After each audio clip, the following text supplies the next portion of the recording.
22h sur Télé Djibouti, merci à vous de nous rejoindre pour cette nouvelle édition. Voici les titres. Le président de la République a reçu aujourd'hui le secrétaire d'État américain Rex Tillerson.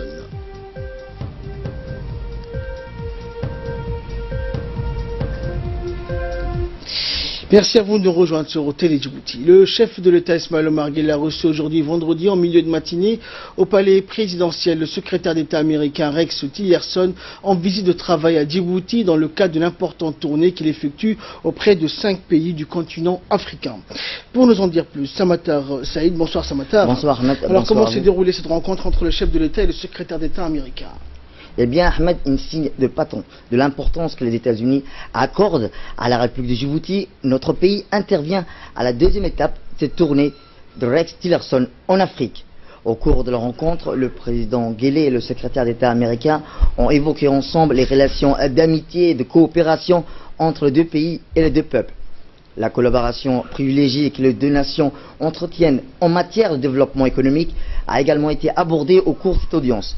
Il est rappelé que Djibouti et les États-Unis coopèrent dans plusieurs secteurs, Ahmed, névralgiques de développement, notamment dans le domaine énergétique où notre pays intègre le cercle restreint des nations africaines bénéficiant du programme américain Power, un partenariat, Ahmed, fondé sur l'exploitation et le financement d'énergies renouvelables. Il coopère aussi dans un autre domaine de développement aussi stratégique, intitulé First Programme et qui a valeur d'appui financier et de transfert d'expertise en matière de lutte contre le chômage et de renforcement des compétences professionnelles. Eh bien, Ahmed, les discussions entre le chef d'État djiboutien et le secrétaire d'État américain ont ensuite été étendues au partenariat exceptionnel que les deux pays entretiennent dans le domaine militaire et de la sécurité. Djibouti, Ahmed, et les États-Unis font office de binôme en matière de collaboration dans la lutte contre le terrorisme et l'extrémisme violent. C'est en cela que notre pays abrite l'unique base militaire américaine en Afrique. Le partenariat avec la Chine, la question de la crise avec DP World, Doral Terminal Container, la bonne gouvernance constituent certains autres sujets évoqués au cours de cette rencontre. Merci Samatar pour toutes ces précisions.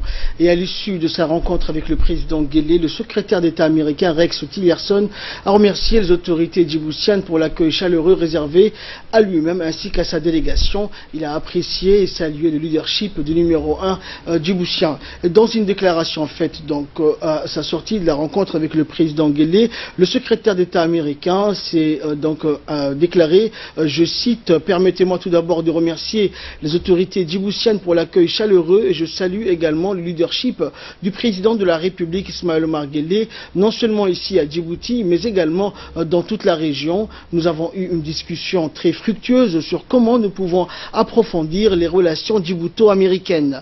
Et pour ce faire, je remercie le président Guelleh pour cette réunion et les discussions que j'ai eues donc avec lui. Les États-Unis se sont engagés donc à poursuivre ce très fort partenariat avec Djibouti. On doit travailler ensemble pour faire face aux défis auxquels cette région est confrontée, mais le plus important est de renforcer la coopération, l'intérêt mutuel et la sécurité. Nous sommes reconnaissants également car Djibouti accueille sur son sol la base militaire américaine la plus importante en Afrique. Notre relation est bénéfique pour nous deux et la présence militaire américaine a permis de combattre le terrorisme et permet également de rétablir la stabilité dans la région. Je salue également la contribution de Djibouti pour le maintien de la paix en Somalie au sein de l'AMISOM. Djibouti joue un rôle très important dans la région et au cours de notre réunion avec le président Guelleh, nous avons évoqué le rôle important joué par Djibouti dans le domaine humanitaire. Djibouti est un point très important pour la distribution de nourriture et assistance humanitaire pour les pays de la région. Le pays joue également un rôle prépondérant dans l'accueil des réfugiés fuyant les affres de la guerre de leurs pays respectifs. Je réaffirme notre soutien indéfectible pour Djibouti dans les domaines économiques, politiques et sécuritaires. Fin de citation.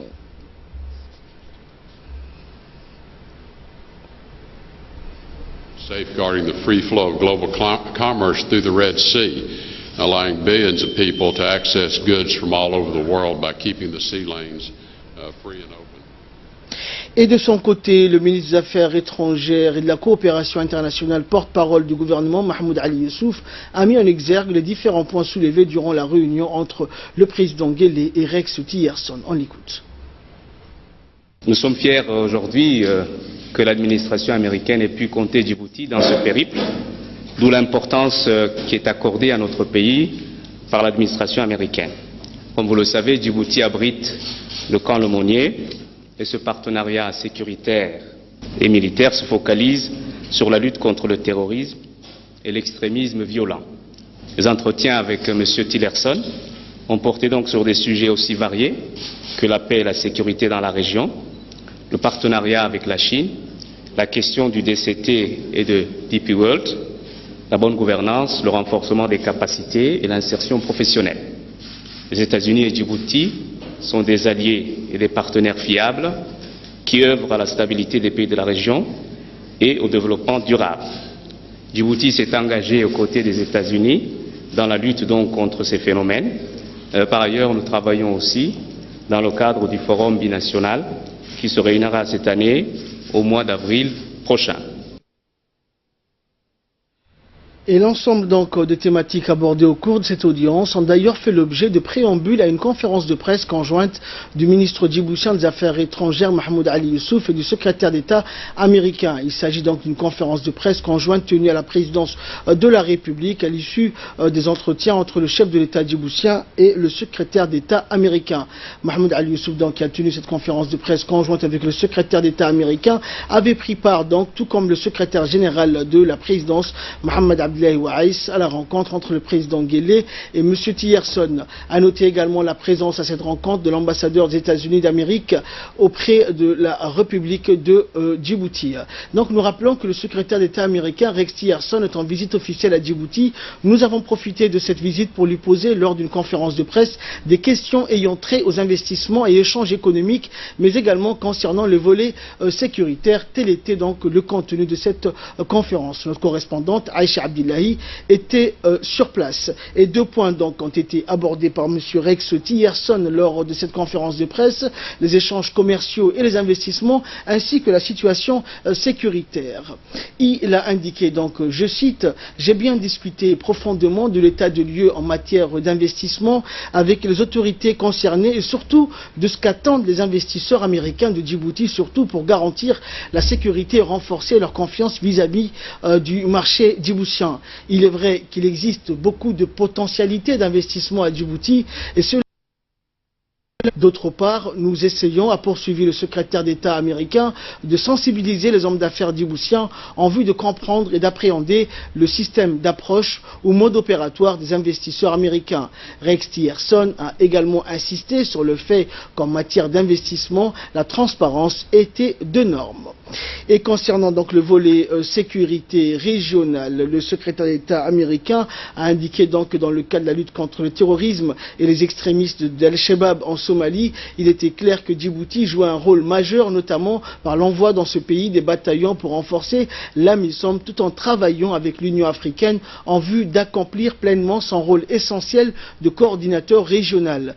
J'estime que beaucoup d'efforts ont été accomplis jusqu'à ce jour, a-t-il indiqué, sachant que des zones occupées par Al-Shabaab sont souvent libérées par les bataillons djiboutiens opérant au sein de l'AMISOM.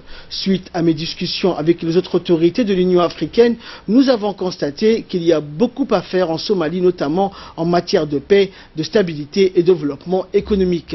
Nous nous efforçons, a-t-il poursuivi, à octroyer une aide conséquente aux pays de la région et nous prévoyons durant cette année d'accorder une aide d'environ 530 millions de dollars pour renforcer la prospérité et les avancées économiques dans la Corne de l'Afrique.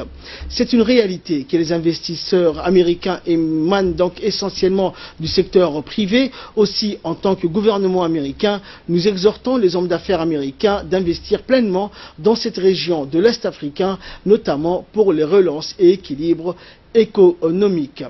Et par la suite, donc, le chef de la diplomatie djiboutienne et porte-parole du gouvernement, Mahmoud Ali Youssouf, a pris la parole durant cette conférence de presse en répondant aux questions des journalistes sur place. We're going to continue to work with governments, not just here in Djibouti, but throughout the Horn of Africa, to ensure that U.S. businesses understand what the opportunities are, what the challenges are, and help the host governments understand actions we think they can take to improve the attractiveness of their countries to inbound investment. Sur la question du DCT, notre pays a décidé de mettre fin à l'accord qui liait donc Djibouti à DP World après des années de négociations afin d'échanger les termes de ce contrat que nous avons toujours considéré inéquilibré et que ce contrat mettait en danger la souveraineté de notre pays ainsi que les intérêts vitaux de la République de Djibouti. Comme vous le savez, notre économie est essentiellement basée sur les activités portuaires. Nous avons su ces dernières années développer ces activités portuaires, mais DP World était devenu un obstacle au développement de ces activités. Et nous avons donc, conformément à la loi du 8 novembre que nous avons passée à l'Assemblée nationale djiboutienne, décidé donc de mettre fin à ce contrat. Mais toujours est-il que les intérêts de cette société sont préservés. Ces actions sont là, Djibouti ne les a pas prises ou intégrées dans son capital. Et si la société souhaite les vendre, se débarrasser donc de ces actions, elle aura le libre choix de le faire. Si DCT souhaite rester comme partenaire, elle peut le rester, mais elle n'aura pas les conditions de la concession initiale. Ce sera un partenaire minoritaire avec 33% des parts dans le capital. Et donc, la direction du port est déjà transférée. Le conseil d'administration également reviendra à Djibouti. Et toutes les activités qui vont connexes, qui vont avec. J'informe aussi donc les médias ici que, en quelques jours, les activités du DCT ont augmenté de plusieurs pourcents, de 40%. Vous imaginez, de nouvelles compagnies sont en train de s'installer. L'extension du DCT va être réalisée. Je crois que les perspectives pour les activités portuaires seront encore meilleures. Mais nous gardons les bonnes relations avec les Émirats arabes unis et nous souhaitons que cette séparation entre Djibouti et DP World se fasse dans la sérénité, le calme et chaque partie préserve ses intérêts. Et dans le reste de l'actualité, le ministère délégué au commerce et au tourisme a organisé hier donc la clôture des assises nationales concernant le tourisme qui se sont déroulées durant 3 jours au Palais du Peuple. Et c'est sous le patronage du Premier ministre Abdelkader Kamel Mohamed que ces assises donc avaient ouvert ses portes le 5 mars dernier en présence de plusieurs membres du gouvernement et des acteurs de ce secteur. La cérémonie de clôture donc qui s'est déroulée au Palais du Peuple a regroupé aussi plusieurs membres du gouvernement, dont le ministre de l'économie et des finances, le ministre délégué au commerce et les représentants du secteur privé, les acteurs dans ce domaine du tourisme, ainsi que le directeur de l'Office national du tourisme de Djibouti. Cet événement, comme l'a été donc dit à plusieurs reprises, vise à tracer la feuille de route pour le secteur du tourisme et engage ces acteurs dans une vision commune des réformes nécessaires à entreprendre dans ce secteur. Recommandations d'action et de stratégie pour permettre à la République de Djibouti de développer durablement son tourisme. Les principales conclusions de nos travaux mettaient en exergue la qualité exceptionnelle et unique des sites touristiques et des traditions vivantes de votre pays. Pour autant, ces ressources demeurent aujourd'hui encore faiblement exploitées au regard de leur potentiel. Les résultats des études auprès des visiteurs internationaux indiquaient une attente forte pour des produits culturels et historiques. Toutefois, nous insistions sur le fait que toute exploitation commerciale de ressources naturelles et culturelles se devait d'être équitable et responsable pour construire une identité forte et pour répondre durablement aux intérêts de toutes et de tous. Et de son côté, le ministre de l'économie et des finances, Ilyas Moussa Daoualé, a souligné la nécessité d'envisager des bonnes perspectives d'avenir et de mobiliser les acteurs qui catalysent ce secteur. On l'écoute. Mesdames et messieurs, chers invités, nous voilà arrivés au terme de ces assises nationales du tourisme, durant lesquelles les pouvoirs publics, le secteur privé et les partenaires au développement ont identifié la nécessité d'avoir un nouveau modèle de développement touristique, du secteur touristique. Je voudrais saisir cette occasion pour remercier tous les participants qui ont apporté leur contribution et leur implication forte dans ces travaux. Ces assises ont été une véritable opportunité pour aborder de nombreux sujets et les attentes des différents acteurs du tourisme, et notamment les opérateurs privés, sont énormes. J'ai lu avec beaucoup d'attention les comptes rendus des travaux et les recommandations et je me réjouis des axes retenus ainsi que la présentation du schéma directeur du tourisme qui, il faut le rappeler, est une première en République de Djibouti. La réforme de l'Office national du tourisme et le maintien d'un dialogue dynamique avec les professionnels du tourisme et des secteurs associés sont des axes essentiels à la réforme du secteur. Par ailleurs, le développement des infrastructures et les corridors de transport intérieur à destination des zones touristiques sont des priorités du gouvernement. En saisissant cette occasion, je voudrais ici inviter les professionnels du tourisme à s'impliquer davantage et faire partie du cadre de dialogue entre les pouvoirs publics et le secteur privé, qui est un cadre de concertation et de réflexion, pour qu'ensemble, avec le gouvernement, nous puissions améliorer l'attractivité et la compétitivité touristique de notre pays. Et le ministre de l'Intérieur Hassan Omar Mohamed effectue du 6 au 8 mars dernier une visite de travail en Algérie pour participer notamment à la 35e session du Conseil des ministres de l'Intérieur arabe. Et le ministre a précisé dans ses interventions au sein des travaux de la conférence ainsi que dans les différentes audiences et rencontres bilatérales avec ses homologues et les représentants des organisations internationales le rôle très important de la politique du chef de l'État djiboutien Ismaël Omar Guelleh pour lutter contre le terrorisme et l'extrémisme ainsi que d'assurer la stabilité dans notre région par un équilibre donc exceptionnel entre la sûreté nationale et le rôle humanitaire de Djibouti pour accueillir les réfugiés des pays limitrophes. La conférence a adopté plusieurs résolutions concernant la situation sécuritaire entre les États ainsi que la coopération et la coordination dans les domaines de la sécurité.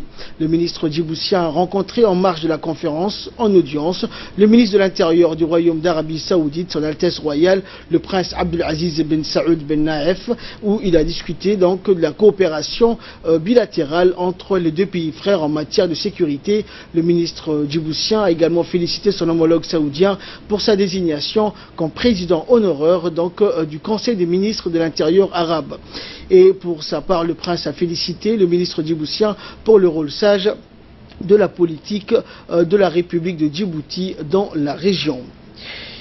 L'Office national, donc l'Office djiboutien pour le développement de l'énergie géothermique, l'ODEG, a réceptionné aujourd'hui donc un lot de matériel destiné aux différents sites géothermiques de notre pays. Ce lot de matériel donc estimé à 2 milliards de nos francs a été donc réceptionné par le ministre de l'énergie chargé des ressources naturelles Younis Ali Guedi et par le directeur général de l'ODEG Dr Kayad et ses proches collaborateurs. Ce dernier donc s'est réjoui de l'arrivée de ces matériels pour le renforcement des sites de géothermie en République de Djibouti.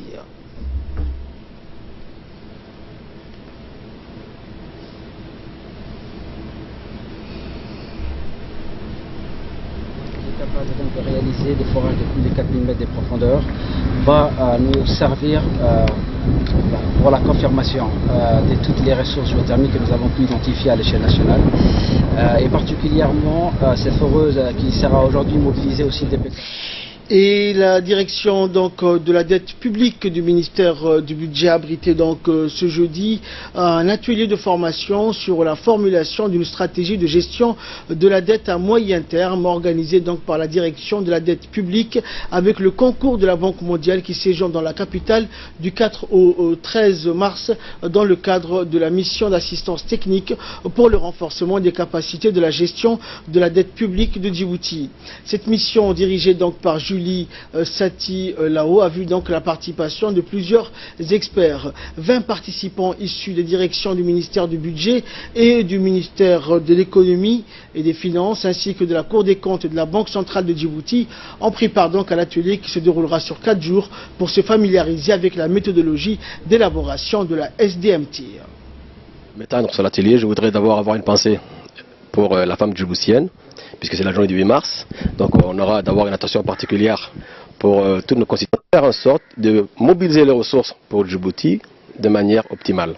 C'est-à-dire de réduire dans le temps les risques opérationnels, les risques qui sont liés à des facteurs exogènes, que nous ne maîtrisons pas et que nous ne pouvons maîtriser, telles que l'évolution et la volatilité des taux de change, ainsi que l'évolution des données d'intérêt.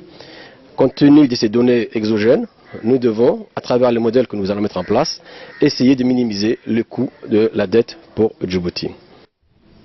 Il est à noter que le secrétaire général du ministère du Budget a lancé les travaux de cet atelier. Il a souligné donc dans son discours d'ouverture l'enjeu de l'assistance technique et l'expertise de la Banque mondiale pour le renforcement des capacités des praticiens de la dette et techniciens de la chaîne de défense.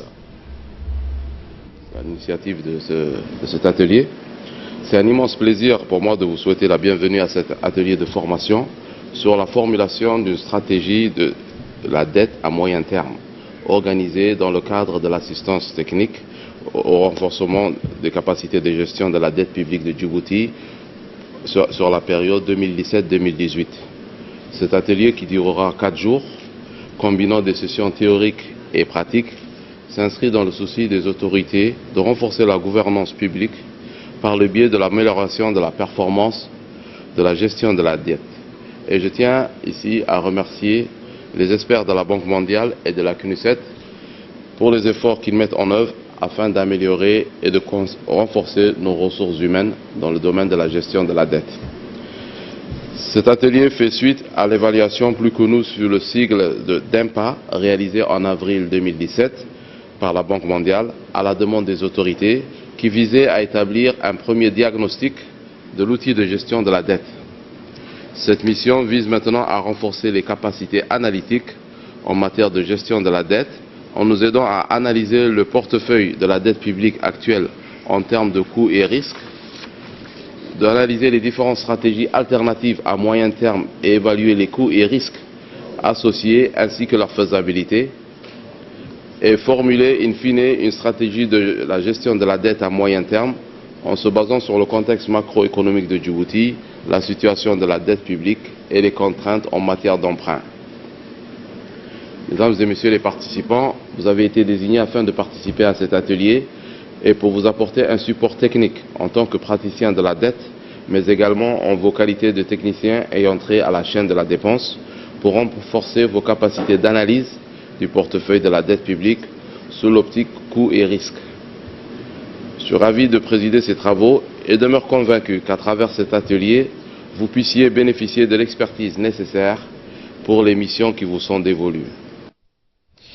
Et enfin, donc, pour clore cette édition actualité internationale nucléaire nord-coréen, Donald Trump accepte une rencontre historique avec Kim Jong-un. Le président américain donc a accepté hier soir de rencontrer le leader nord-coréen d'ici la fin mai. Pyongyang s'est également engagé à arrêter les essais nucléaires ou de missiles et à œuvrer à la dénucléarisation de la péninsule. C'est une rencontre considérée jusqu'ici comme improbable qui a été annoncée hier à la Maison-Blanche. L'invitation s'est faite par l'intermédiaire de Chun Hong-yong, conseiller national sud-coréen à la sécurité en visite à Washington après s'être entretenu avec Kim Jong-un à Pyongyang lundi dernier, une rencontre elle-même historique. Je pense que c'est le rapport le plus positif que nous ayons reçu sur non seulement la volonté de Kim Jong-un, mais son réel désir de discuter, a déclaré à la presse le chef de la diplomatie américaine, Rex Tillerson, et ce après avoir rencontré à Washington les diplomates sud-coréens venus rendre compte de leurs discussions avec leurs homologues du Nord. C'est ainsi que prend fin cette édition. Merci à vous de nous avoir suivis.